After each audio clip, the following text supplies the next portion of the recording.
50 বছরে একটা ফোলা দিই নাই। কতজন কত ডাক্তার দেখিয়েছিল একটা পুত্র সন্তানের জন্য। আমি তোকে পুত্র সন্তান দিয়েছিলাম 6টা, তুই 6টা গুন্ডা বানিয়েছিস কেন? ঠিক কিনা কথা চলে বলে। জিজ্ঞেস করবেন কে?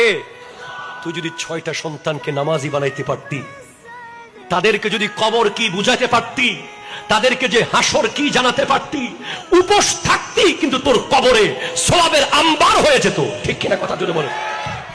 আমি আমার বাবার কাছে চিরঋণী। আমি যদি আমার গায়ের চামড়া 10-12 খুলে দিয়ে দিই, আমার বাবার ঋণ আমি শোধ করতে পারবো না। I am so grateful to my father, because আমার আব্বা আমাকে ডাক্তার না বানিয়ে, ইঞ্জিনিয়ার না বানিয়ে, প্রফেসর না বানিয়ে, না বানিয়ে আলেম বানিয়েছে, হুজুর বানিয়েছে। প্রথম দিকে মনে হয়েছিল, ইস আমার তো মেধা ছিল, আমার ছোট ভাই একজন এমবিবিএস আছে, আমার ছোট বোন একজন ডাক্তার, আলহামদুলিল্লাহ, আমার ভাই বোন 2জন ডাক্তার আছে, কিন্তু আমি ডাক্তার না, আমি আলেম।